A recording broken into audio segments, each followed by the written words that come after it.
Hello, guys, and welcome back to the football takes. Yeah, I'm buzzing for the next game week. The Premier League is on tomorrow, a midweek match, as we look ahead to like having the FA Cup come out during the weekend. So let's just do a brief rundown on what's going on, what's been going on in basically just look at the matches coming up, how you think teams will fare. The top four is like, I think between the top four and between the fourth position and the probably eighth position, it's just like I think 3 to 4 points difference. So it's a very tight one. Dropping points right now will be ill advised. And yeah, let's jump into it and see how teams will fare over this period of time. So let's see.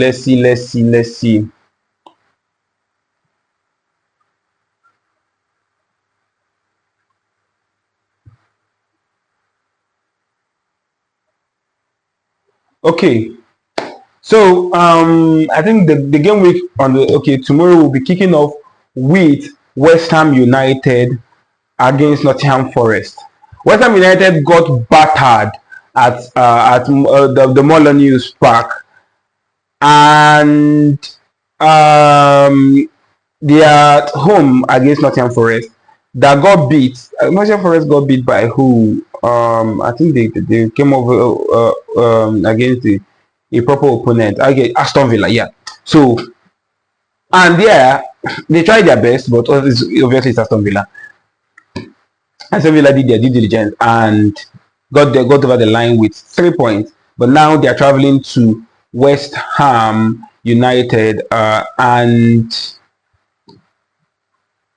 if I'm to call this match, I think this should be an easy one. I think Nottingham Forest should get all 3 points here.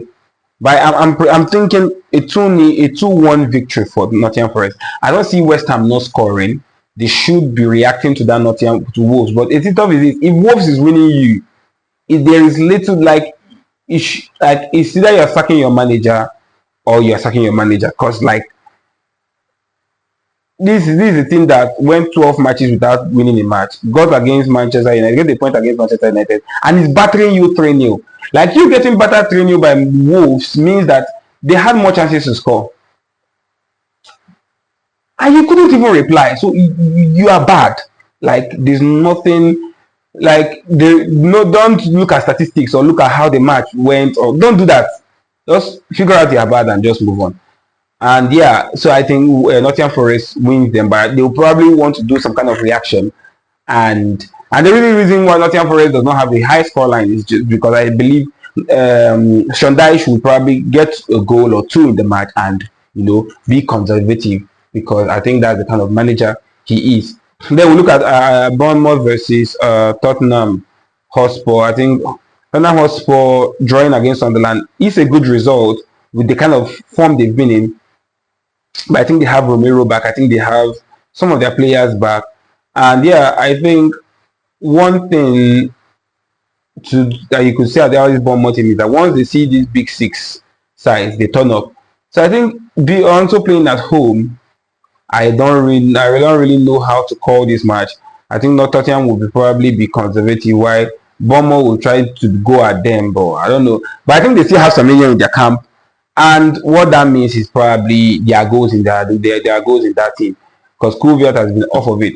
But I think for this match, I predict a 2-2 draw for this match. I think Bournemouth gets 2 goals and Tottenham gets 2 goals. Probably sets piece inspired.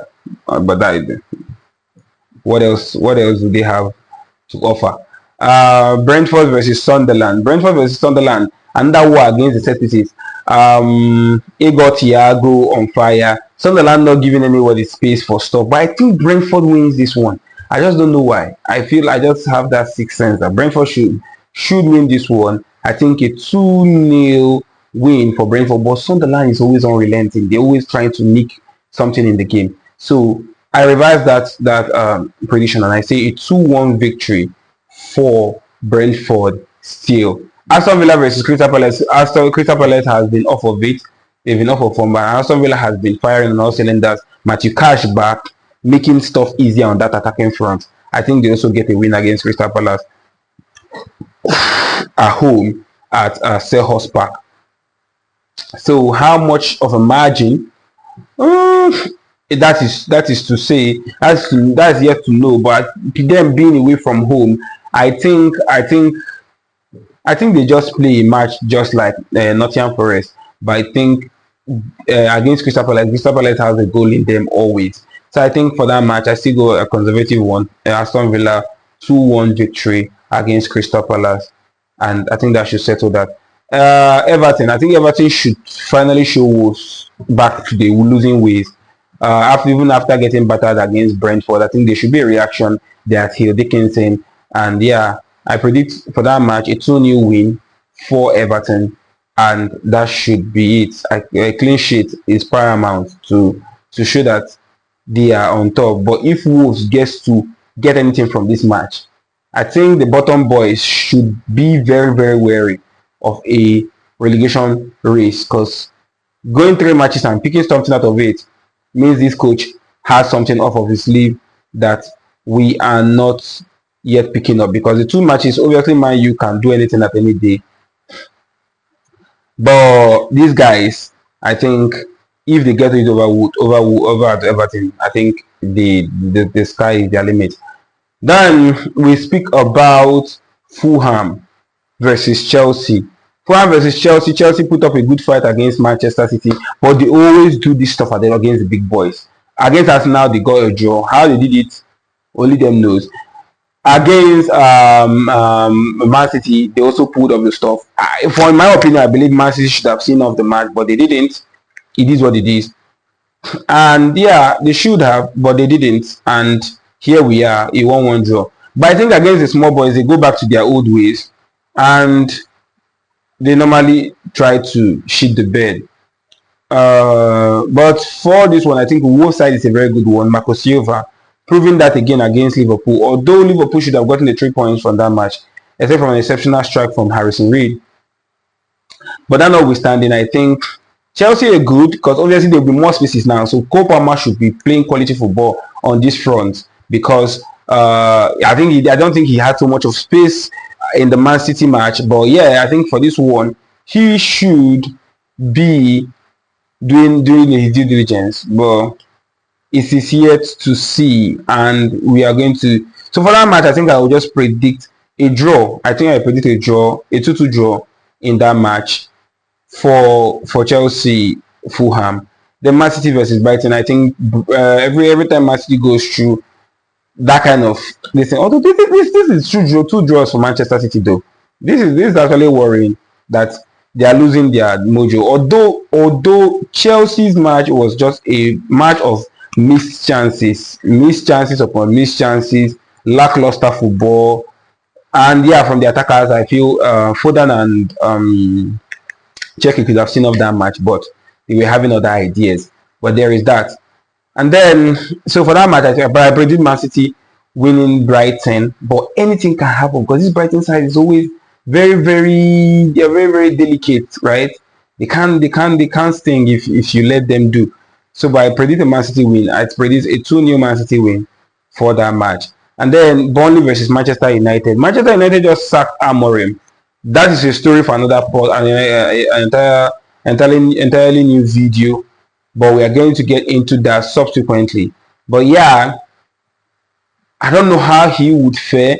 But if there's no Bruno Fernandes, Burnley might get something out of this match. But Burnley rarely get something out of any match. They always try, but they always like end of the day give it away.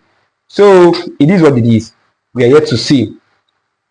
New manager bounce or not, we are yet to see. But I predict a Manchester United win for this one, a 2-1 win for Manchester United, and that should do that for that match. Then Newcastle versus Leeds, Newcastle United versus Leeds, and Newcastle at home. I think fine side. I think Newcastle should win. Should get the win over Leeds. Leeds, I think they're in a 6-match unbeaten run. I think this is where the jinx, they break the jinx. Newcastle on a hunt.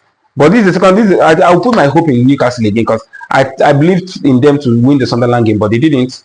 But yeah, we are yet to see that for them over there. But I think for this one, I'll call a Newcastle 2-0 win for Newcastle in that game.